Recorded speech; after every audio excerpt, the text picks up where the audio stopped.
I believe we're all connected. That's my personal belief. I believe we're all connected. So every time one of our patients, one of our teammates heals, we all heal.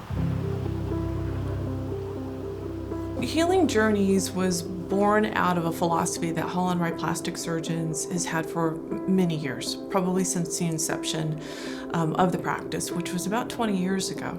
I'm Wesley Hall.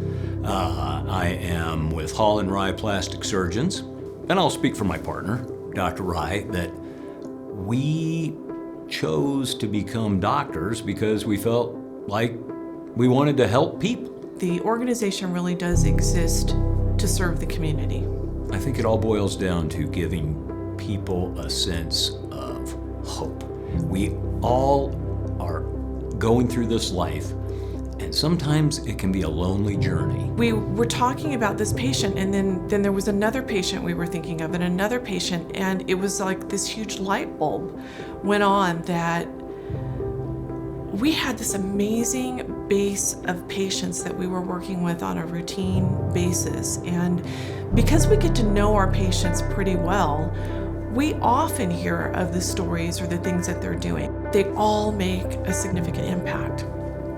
And we thought, what can we do to highlight these patients? Not highlight Holland Wright, what can we do to highlight the patients, these amazing people that we were running into every day and sharing their stories and talking to them. And we thought, we can provide a platform. We can provide a place where people can talk about what they're doing. We can share their stories, and we can let our community know about all these wonderful things that are going on behind the scenes. You think you've seen everything and done everything after a long time being in practice, but patients will still come in who will touch you in a way that you didn't know you could be. You thought, yeah, I've been through everything, you're jaded, you've seen it all, but every now and again somebody will come through and you think, my gosh, that's a person who really needs help. We don't really have to look very hard. The story just finds us. And then when we hear it, we know this is something that needs to be shared.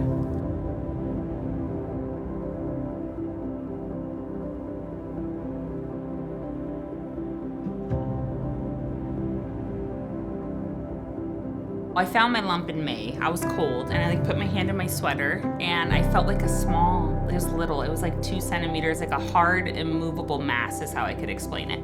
And so breast cancer doesn't run in my family. So I was like, well, it's probably nothing. My aunts have had cysts removed and things like that. And so I thought, well, I'll go in and just have it checked out because I have 3 kids. So the thought was back there.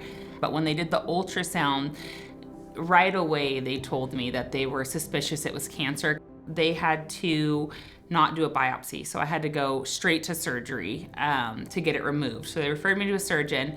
They removed it. It was invasive ductal carcinoma, which is like one of the most common breast cancers. They told me I was gonna have to do chemo, and that was really hard for me because you think losing your hair and really sick, you're so sickly and throwing up, nausea, diarrhea, and I'm like, how am I gonna do that with kids?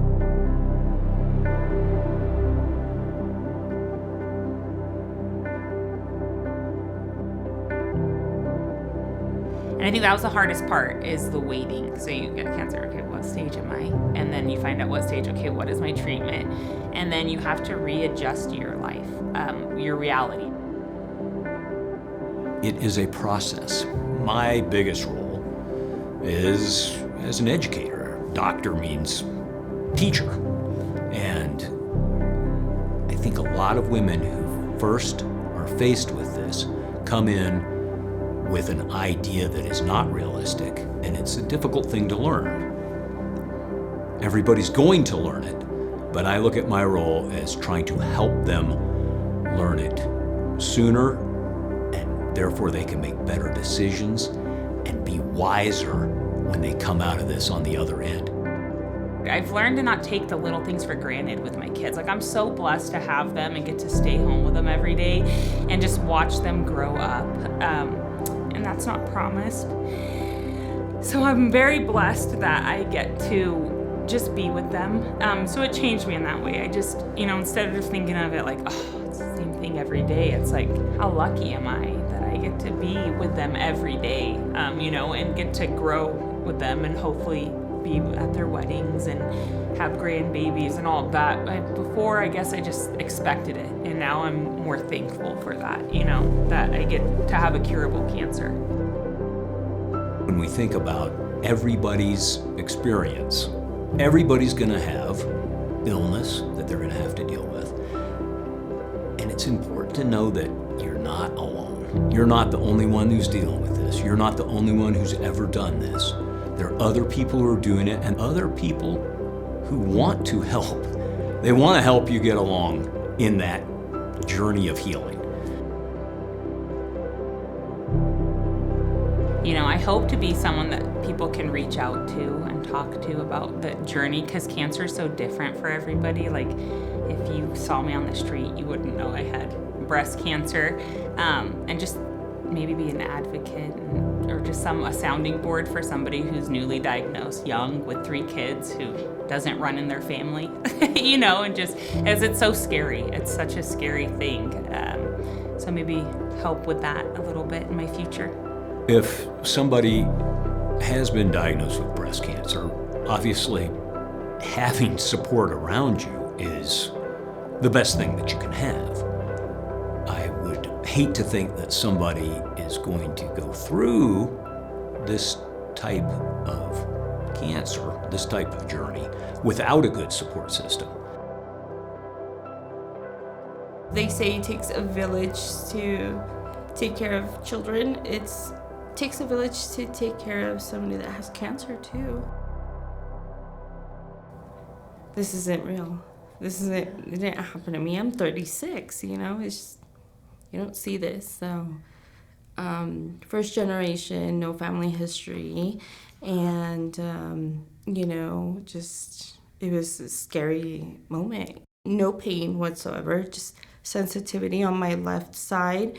All of a sudden, I go in and I move and I feel something hard, and it was a lump. I was like, what's this?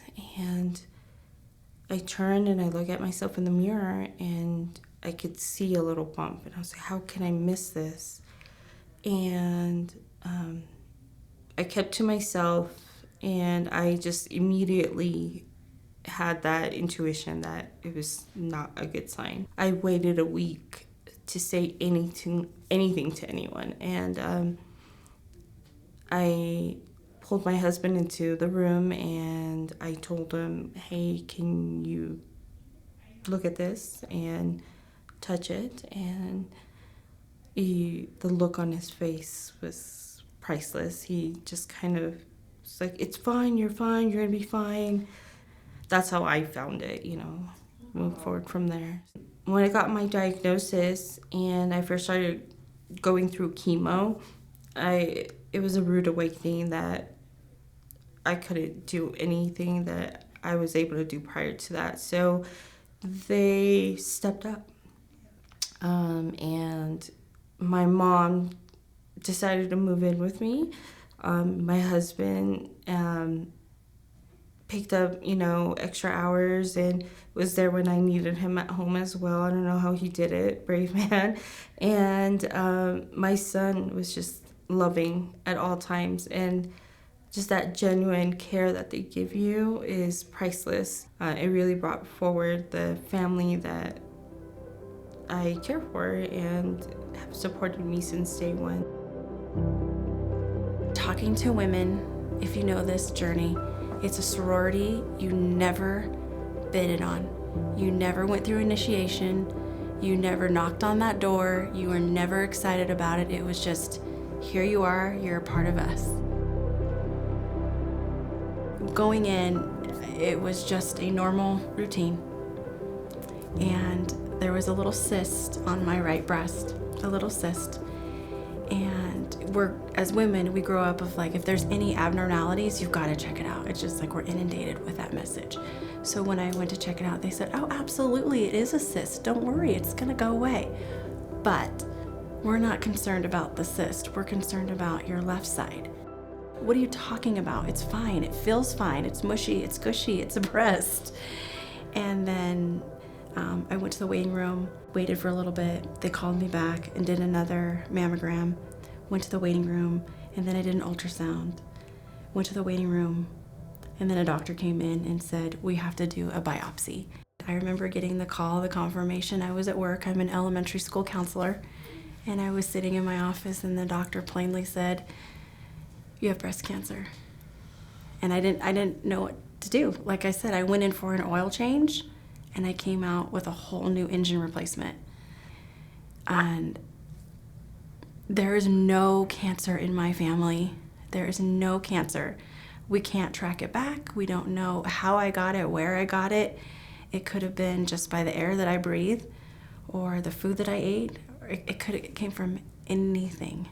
My school, on the other hand, they're amazing.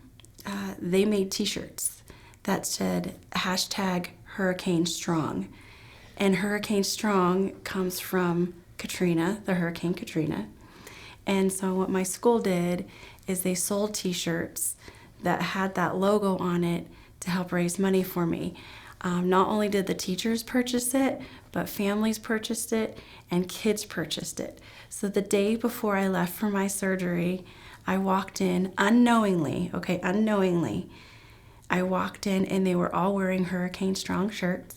It was very an emotional day. My school to this day is very, very supportive. Well, not everybody has good support. And the women who go through this and have a loving, understanding spouse, that's a blessing. There are women who go through this who do not have these things. And I would hope that we're going to be able to help those patients go through this, because it's a long journey, it's a tough journey, and they do need tons of support. I am very fortunate because I met Dr. Rye about 14 years ago, and I had breast augmentation. Well, fast forward to 2020, I had the implants removed. I had a breast lift. I was all normal, all natural, everything. COVID happened. Now I'm at 2022. Hi, Dr. Rye. All of your work, the implant, the removal of the implant, the breast lift, we're starting all over. I cannot imagine a woman going through this, walking into a plastic surgeon's office and not having any relationship with a plastic surgeon because it might be deemed as fake or not real or cosmetic in that nature. It's a very special relationship. Right away, I knew I'd want my implants removed just because I decided in this journey that I don't want them anymore. I just want my natural body. And so he talked me through the whole process and what it would be. And they're just great. Like Dr. Rye, for me, he's such an empathetic doctor and very compassionate. And he allows you to have your feelings in your room, you know. And some doctors are so callous to breast cancer or any cancer treatment because so many people have it. It's very common. And I think they do a great job, the whole office, at just, letting you just have your time and your moment in there. And it's so, don't act like you're just another patient passing through, you know. They're very compassionate. They've been amazing working with me with what my journey is and what my timeline is. And we are brought in, I think, as a doctor who is there to help with reconstruction. The idea is we're there to help bring about some fullness to a hole, literally, that's been made in their life. I ended up seeing Dr. Rye, and he asked me what my plan was, and I told him that the double mastectomy. He's like, great, we're gonna make you look amazing, you're in great hands. And his bedside manners are amazing. He didn't make me feel judged for the choice that I made, and he said, we'll make you look great. When they first take off your bandages, they have you take them off at home. And when I took them off and I turned and I look at myself in the mirror, and I was so pleasantly surprised to see there was literally no scars, just 2 lines. I just said, oh my God, I love this. These look great. This is amazing, the job that they did. I can't believe that they went in, took everything out, clean margins, and they stood me back up, and it looks like nothing ever happened. It's amazing. Yeah. It's really good to see. It's really good to see. It's hard to be in aesthetics where we really truly, we focus on enhancing. We focus every day on enhancing people, but we don't want people to feel like they have to be enhanced. There's a big difference. There's a difference between coming at it from a very centered sense of well-being that I just want to enhance this part of me for me, not for someone else, not because society says I should look this way, or it's if you want to do it for you. There is beauty in every single human on this planet.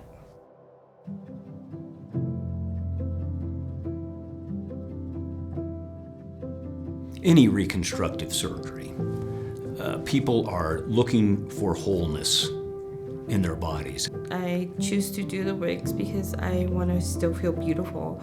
I still want to feel like a normal 37-year-old, mom. And us as women always want to feel good about ourselves. So I choose to do it for that reason. I still want to feel great.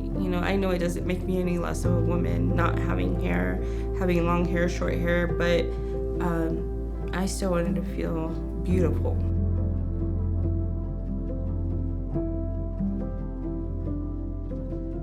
So I didn't want to look sick to them. I didn't want them to have to remember I have cancer every day. So to be able to save my hair was really huge. Everyone's beautiful their own different way. And I feel like there's still a lot of taboo around plastic surgery and breast augmentation. And if it's something you want to do it. Anything that's going to make you feel great, I feel like just do it. Just be aware and the best possible, it doesn't make you any less I always thought, plastic surgery, why would you do that to yourself? You're beautiful the way you are, but if you want to do something to make yourself good about yourself and beautiful, do it. Do it, go for it. If you want to change something, or you feel like perhaps something for anti-aging, or perhaps you just want to do something minor or a tweak here or there, that's okay too. But if you never make that decision and you're happy exactly the way you are, then stay there. That's the gift, being happy at every stage, whether you're doing an enhancement or not doing an enhancement. You're perfectly fine just the way you are. Love who I love, and if they don't love me, then it's really not worth my time. Unfortunately, that's what it's come down to. People that have come forward have said, I just didn't know what to say. And I said, were you praying? And they said, or saying positive things? They said, yes. And I said, I would take anything positive behind my back. I don't need to know about it. Just trying to keep a positive attitude, that's helped me immensely, is just being positive through it. I try not to let it weigh me down. It's always there, and the anxiety of it coming back, the fear of me getting breast cancer again, because I have a higher likelihood because of my age and the type of cancer I had, but just staying positive, really, that's helped me a lot. Stuff I would have never done before, I'm gonna do it now. If I can kick cancer's butt, I feel invincible. So living life to the fullest, I feel like, is, I think, my thing. Negativity tapped on my shoulder. How could it not? There were dark times, but I had to be hopeful. I had to be positive. If anything that I had learned from any of these women is that it's your attitude. You can drown, and it will take you. And you think it's the end of the world, but honestly, it's okay.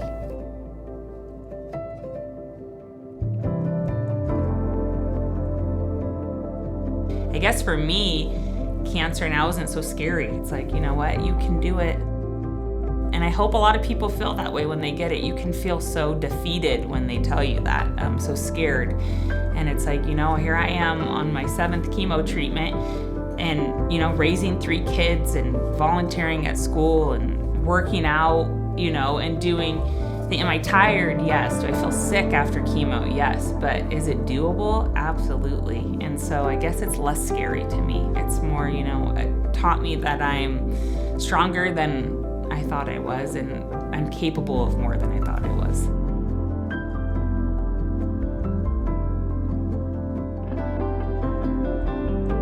I think I'm happy and I feel resilient.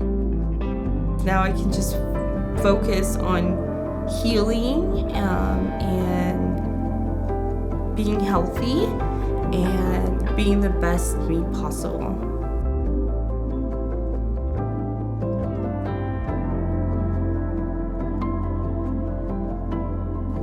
A woman who's diagnosed with breast cancer has to recognize that she is not alone, that this is something that can be treatable, and that having that diagnosis does not mean your life is over, that you are lost to the world. You still are someone who has value and there's purpose. This can be treated and life can go on and life can even be better. I'm really proud of the work that this organization has done in the community. And I just see that continuing in the future. And as our organization, as Holland Rye Plastic Surgeons and Aesthetic Treatment Centers continues to grow, we want to grow that positive impact for the community. So the goal, the intention is to keep doing what we're doing, but do it better and do it bigger. And that's what I see for this company, this organization. We've got 2 amazing leaders at the top in Dr. Hall and Dr. Rye, and they really, truly believe in serving this community, and that's what this organization will continue to do.